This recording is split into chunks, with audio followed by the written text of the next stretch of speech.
Welcome to Evolution Impossible, a production of 3ABN Australia Television. Our host is Dr. Sven Estring with special guest Dr. John Ashton and our panel.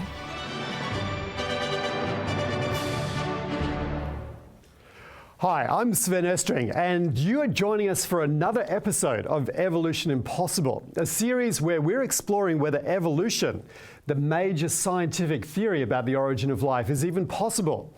It's great to have you back on the studio, Ali, and a new member of our panel is Justin Tarozing. Good to have you. Good to be here. And of course, Morgan Vincent, good friend of mine. Thanks for joining us as well. And of course, it's really good to have Dr. John Ashton with us once again, taking us on this journey with all your expertise and research as well. So it may sound like our discussion is going to be fairly dead today. We will be focusing on the remains of animals that are no longer alive. But let me assure you that this is really very interesting. And what is really surprising is that the fossil record actually supports the Bible and not evolution. Isn't that amazing? So let's jump right into the dig today. And my question for you at the start, John, is this: how are fossils actually formed? Right, so the fossils are the remains of animals that have lived in the past and have died and have been preserved in some way. So normally when animals die, or in a plant matter rots away, is eaten by bacteria, worms, so forth. Animals similarly eaten by worms, maggots, or other animals broken down by bacteria. So they decay fairly quickly. So for example, a few years ago we had massive floods in Queensland. I think an area the size of the state of New South Wales was flooded, but it didn't result in a whole lot of fossilised kangaroos, possums, emus, lizards and so forth. That's very true. So we require fairly unique conditions to fossilise a previously living organism. So tell us, what are those conditions that we need to have for fossilisation? Right, so very quickly we have to protect that organism from the natural breakdown mechanisms or predators and so forth. And that usually requires very rapid burial in a way too that is going to preserve it from rotting mechanisms and so forth. So very rapid burial is usually the key situation. Now this requires, if you have a large animal like, a big dinosaur or whale or something like that, then you need an enormous amount of material to fossilise something like that. But we find fossils of, insects, plants. One of the fascinating things, of course, is that we find fossils of soft-bodied animals like jellyfish and octopuses and this sort of thing. So again, here we require very rapid and we find a covering of the material and burying of the material. Also, we find fossilised footprints and this sort of thing. We know, you go walk along the beach, everybody walks along the beach, but it doesn't mean that you're going to leave fossil footprints behind. So it requires pretty unique conditions to do that. Other types, particularly of wood, can become fossilised by, once the wood is buried, it can be prevented by rotting as minerals seep through the rock strata, and cell by cell the material might be replaced by silica. And so this way we can actually observe the structures, the internal structures of animals and plant matter that has lived previously. So that's how we know, for example, about the structure of trilobite eyes and this sort of thing that lived hundreds of millions of years ago. So it's a fascinating process, but it only occurs under unique situations that enable very rapid burial, and that generally is some sort of really major catastrophe. And so if we consider sort of like the Queensland floods, that was a major, area in terms of our life, our current, experiences in the world today. But what buried whales and dinosaurs and all these massive beds of fossils that we find, where we have thousands of fossilised creatures, a catastrophic event totally unlike anything else recorded in human history other than in the flood account of the Bible. Very, very interesting. Just wanted to ask you, did you have any questions for John about how fossils are formed and fossils in general? I was interested to know, Dr. Ashton, I read in your book about different graveyards of fossils that have been found, like dinosaur graveyards, and I'm interested to know whether there's ever been human fossil graveyards found, and if not, why you think that might be. Yes, well, that's a very challenging question. We don't find those human fossil graveyards, to my knowledge. We find occasionally, fossil hominoid species, but they're probably interpreted as being fairly recent, I would say, although they're dated sometimes as a couple of million years old, but they're isolated, skeletons or remains of skeletons that are found. And of course, this is the basis that people argue for the evolution of humans when they find some of these hominoid type fossils. But no, we don't find fossil graveyards like that. But humans are pretty intelligent, of course, and but I don't have an answer for that. I was wondering, you brought up in this chapter, it was very interesting that 98 to 99% of the species that we find in the fossil record are extinct. Yes. And I was amazed to hear that because, evolutionary theory would suggest that you go from very few and very simple organisms to more complex and more numerous and more complex and more numerous. But it seems that the fossil record suggests the opposite, that there were many more species, existent before than now. And so does that turn evolutionary theory on its head in that sense? And if so, how do your average evolutionary scientists explain that? I don't think, well, I don't know of any explanation, but it's true. What we find in the fossil record is a record of fully formed creatures, and then they become extinct. So the picture that is portrayed in the textbooks and the standard books on evolution and this sort of thing is that we have these layers over time. We have these more primitive creatures at the bottom layers, and then as we get up the higher layers, they're more complex, and therefore this is this pattern of evolution from simpler creatures up to more complex, more advanced creatures over that period of time. So that's what's portrayed in the textbooks. But what we actually find is very different to that. And I guess it's probably good to understand how this whole concept of geology and paleontology came about, if we look at the history, because the history explains the thinking now of how geologists and paleontologists have been taught and how they then interpret what they find. So if we go back in the mid-1600s, for example, there was a geologist or a scientist, Steno, and he proposed that the lower layers were older than the upper layers, and that's very logical. And then he proposed that if there was a volcanic intrusion that went through those, that had to happen after all those layers were laid down. And again, that all makes sense. And then there was a guy who was a contractor digging canals around London and Europe, William Smith, in the late 1700s. And he was very observant. As his men were digging the canals, he noticed, well, look, I've got a layer of rocks here. It might be a mudstone, then a limestone, and then a shale, and then a conglomerate, and then another mudstone. And he observed the same pattern when he was digging canals over in France. And he also noticed that they had certain fossils in them, and he proposed that from the fossils in a particular layer, you could identify that strata, and that strata was not just local, it was widespread. So the same strata in England were over there in France. Now, about 30 or so years later, Lyell was doing research in the Alps, and he observed all these layers, and that the fossils again seemed to be the creatures seemed to be more complex or higher sort of creatures. The higher up the layers, they were more complex. And of course this meant that they were younger or further along in a time scale.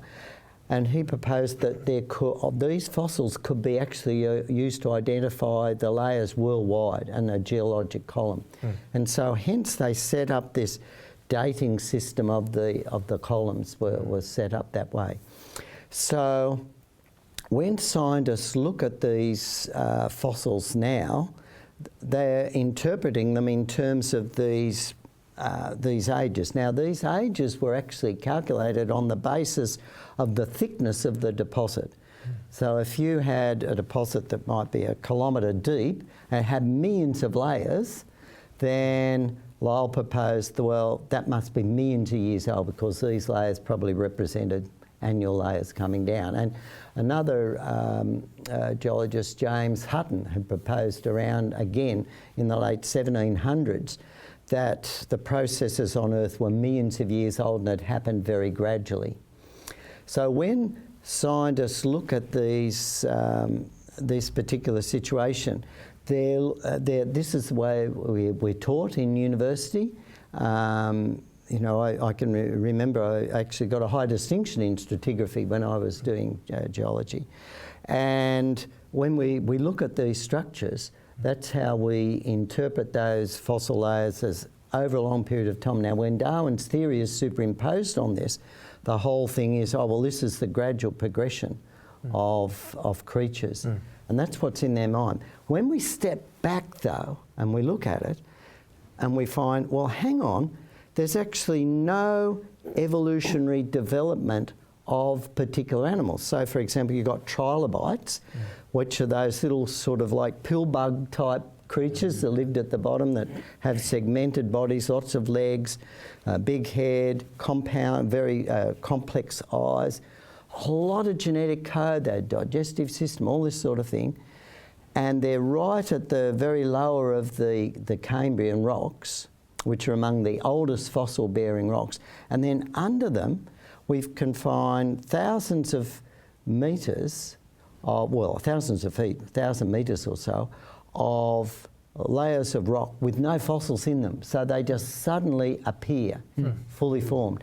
And it's the same with insects, flying insects, they just suddenly appear in the fossil record. Flowering plants, they just suddenly appear.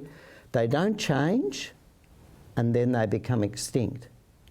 And this whole pattern, as you talked about earlier, is a pattern of extinction. All these creatures are there, they don't change, and then they're extinct, and we don't see them again. And as you say, 98% to 99% of all the creatures that have been preserved as fossils, and we know living today, are now extinct. It's huge.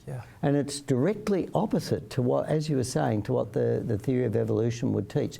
But because scientists are enamoured with this gradual progression and that evolution occurred, that thinking is just superimposed, and I guess they're just blinded to it, and it's never questioned. So, John, where can we go to actually see this geological column? Is there a place that we can see the entire column? No, well, as far as I know, there's no complete section of column. There's a big slab, of course, exposed in the Grand Canyon. There's a section there on the east face, I think it is, that covers about 300 million years conventional dating sort of thing. And one of the fascinating aspects of that, and again this fits the flood model, see, when the geology textbooks tell us that there were about 5 extinction events that occurred, but they space them. There's one extinction event they date about 450 million years ago, another one about 400 million years ago, another one 250 million years ago, another one 200 million years ago, and another one 65 million years at the end of Cretaceous. So these, the geologists acknowledged that these were global extinction events involving water. Interesting. Involving water. It's amazing, right? Now, okay, they're dated, as we can see, as up to hundreds of millions of years apart. But the thing is, if we look at that Grand Canyon section there, we've got 300 million years of parallel layers conformably laying on top of one another. Now, by the word conformably, geologists mean there's no signs of erosion in between. Interesting. This just blows the whole concept of million years away. You know, I've got a gravel driveway. What would the evolutionist explanation be for those layers where there's no erosion in between the layers? Well, I don't think they have one. There is no answer. This is the whole puzzle, and there's a few paleontologists and people that speak out about this, you know, and this is a major problem. And they recognise, well, hang on, we don't actually see evolution occurring in the fossil layers. We just see, you know, animals form, they stay the same, they don't become extinct. And also, we don't see this erosion occurring in between. And so the answer that they have runs along the lines, well, these conditions must have been laid down in some sort of lake, and it was very, you know, uniform, it was very contained, and so over this long period of time, yeah, it was just stable for a long period of time. But these same layers that span this period also contain fossils of dinosaurs, you know, great big animals, and all that we know have to be buried under catastrophic conditions. And so this is the major problem that they have. We've got no erosion in between the layers, and yet we have to bury these animals like big whales, dinosaurs, stegosauruses, you know, that are sort of 30 metres long. That were buried sort of thing. in flood-type events. Well, you have to have a massive catastrophic event to bury those things. Incredible. But the other thing that we find too, in these layers that are, again, conformably set on one another, we can find cross-bedding.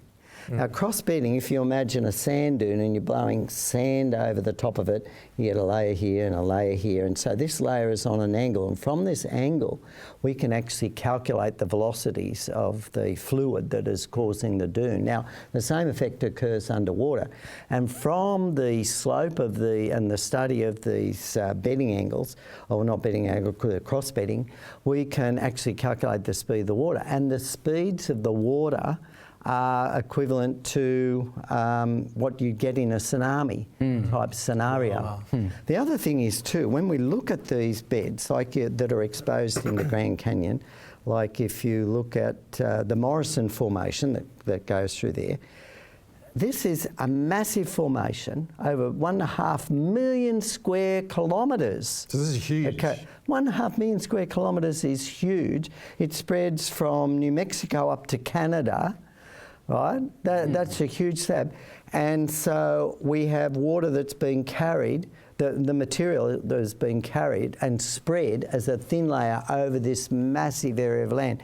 This is no little lake sediment sort of settling down. Wow. This is a massive event. Wow. And as I said, so the Stan textbooks say we have this massive event occurring at these different times. The other fascinating thing that often isn't portrayed is that if we look at the surface of the Earth, only about 5% of the Earth's crust is sedimentary rock, that is rock laid down underwater. So it's a very thin layer. Well, there's a thin layer of crust, about the thickness comparatively of an eggshell on an egg as the Earth's crust. But only about 5% of that crust is sedimentary rock, right? So only a very small percentage of it, but yet 75% of the Earth's surface is covered with sedimentary rock. And so what it means is that we've got this very thin layer of sedimentary rock spread all over the Earth. As a matter of fact, at the end of the Cretaceous, the textbooks tell us the entire Earth was covered by water. Wow. So you'd sort of think if it's the Noah's flood scenario. So if you're thinking that the Earth was billions of years, you'd think that the sedimentary layers would be much thicker. There'd be more layers than just this small amount that we actually have. Well, I think it's more that what they're saying is that there's got to be gradual processes that have occurred over a period of time, and that they're more a series of localised floods. But the other scientific observation that mitigates against that is that we find the same pattern of rock layers all over the world. And so your layer of quartzite, conglomerates and so forth, this same pattern of limestone, this sort of thing. If there were a whole series of local floods and local lakes and all this sort of thing that laid down all these beautiful parallel layers, you wouldn't expect to find the same ones in Europe, North America, Australia, and South Africa and Asia, right? And so the evidence is so clear that we had a global catastrophic event and it buried all these animals all at once. So this period of time that they spread over, 450 million, well, was it from 450 to 65, 400 million years thereabouts. Though all those different extinction events, we have all this overwhelming evidence that it must have been at the same time. Otherwise, we'd have massive erosion in between. Yes. Massive erosion in between. Yeah, that's an amazing amount of detail. Morgan, we do want to bring you into the conversation as well. So, did you have any questions for John today? Sure, yeah. Touching on what we've spoken about so far, just a question surrounding the time frames of the fossils. Often, science is something to be testable, observable, and we can see these large, very large time frames. How do we reconcile that with realising that, was someone there to observe 450 million years ago? Yeah, sure. So this is very interesting. Those timescales are based on the uniformitarian principle, assuming that the surface of the Earth for millions of years has undergone steady processes. And so when they count up all the layers, and that's what they've done. They've looked at sedimentary layers, they've counted up how many layers we've got per metre, and then we've got something that's 1,000 metres thick, so therefore it must be so many million years old, but just by calculation. And that's how the geologic column was essentially dated by Lyell, and the geologists that followed him, was simply on the basis of the thickness of the layers. And there's no place on the Earth where the entire column is there. Sections are exposed in different areas, and so they'd measure the thickness in the different layers, and they'd say, well, the top of this layer, we've got this particular fossil. That particular fossil corresponds to the bottom of that particular layer, so we're going to put that on top of that.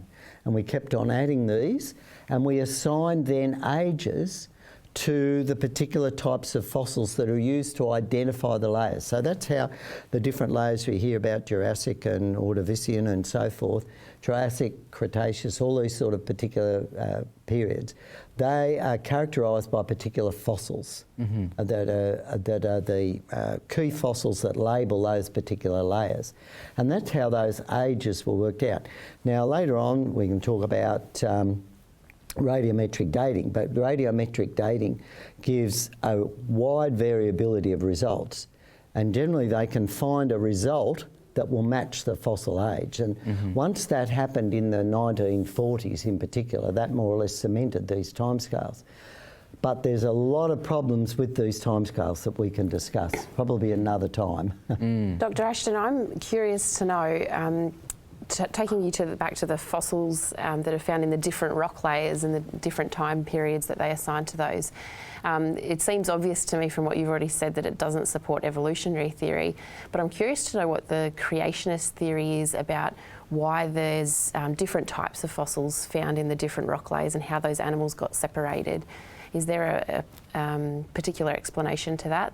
Okay, now there's two aspects to that, and firstly, down the very bottom layers we tend to find creatures that lived underwater and lived at the ocean bottom, when fair enough that's where we would expect to find them, in those layers. But the other thing is that the fossil layers are much more mixed up than we see these nice clear outlines. For example... So it's a real simplification of the fossil record. Yes. You have this gradual transition all the way up. And earlier on, we need to remember that these key fossils were set up fairly early on, before all the fossils had been discovered. Discovered, yes. Yeah, and there were major issues. For example, they've found fossils polystrate fossils, for example, in Nova Scotia, where it's a classic example. We've got trees going through a whole series of layers, and then inside the trees they find the remains of animals that have been washed in there. So what about the explanation that the trees just got jammed in by violent kind of force, volcanic activity, just straight down through the geological column? Does that sort of count? Does that make sense, or in terms of why the trees all the way through? Well, no, I think studies from what happened after Mount St Helens and so forth suggest that, no, these trees are there, they're floating in the water and then they're sort of buried, and that's why they tend to be more vertical. But the other thing is, yes, that the fossils are far more mixed up. For example, there are lots of mammals that existed at the same time as dinosaurs, and in some of the huge fossil beds in Mongolia, for example, we find this. We find the fossils of mammals mixed up with the fossils of dinosaurs and this sort of thing. But one of the guys, Dr. Carl Werner, published some books, and he did a study of museum displays, and he reports that in none of his museum displays did he see mammals on display with dinosaurs. They were always sort of separate as being occurring later, but yet they mixed up. And this is the thing, that they tend to be mixed up much more than and clarify and not as separated as often portrayed. Very interesting. So how would evolutionists explain the fact that you'd have dinosaurs and mammals in the same geological layer? What would their explanation for that be? Well, they have to accept that they had evolved by that stage. Right. Don't they? Look, there are so many problems with the standard paleontological long-age interpretation. There are absolutely massive problems with it. But they've got nowhere else to go other than, the Bible record. I mean, up to the 1830s, 1840s, flood geology was taught in British universities, most European universities, and it made a lot of sense. But the attempt to accommodate Darwinian evolution and stretch everything out, we run into a whole lot of problems. And really, the best fit of the data is Noah's flood. Exactly, it fits the data perfectly. I have one other question for you, Dr. Ashton, just regarding the way fossils are dated. And you mentioned that evolutionists usually use uniformitarianism. They assume that everything was the same in the past as it is today. And I'm wondering why they use uniformitarianism when they themselves believe in things like ice ages and that kind of thing that would obviously skew those results. Well, that's a question that we will have to look at in our next episode. And so the fossil record is actually evidence of extinction and not evolution. That's quite an eye-opening insight. And with another key beam in the theory of evolution collapsing, where does that leave the theory? I'd highly recommend that you go to your favourite online bookstore and get Dr. John Ashton's book, Evolution Impossible. As Ali was pointing out, there's so many details about the fossils that we just could not talk about. But don't worry, his book is easy to understand. We'll be continuing our investigation of evolution next time, looking to see whether the fossil record shows the evolutionary links which are needed. Now, if you've missed any of our past programs, you can go to the 3ABN website and watch them there. We look forward to seeing you next time.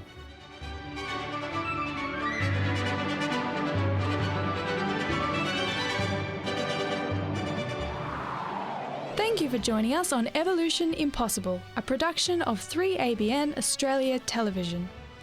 If you have any comments or questions, send an email to radio@3abnaustralia.org.au or call us within Australia on 02 4973 3456.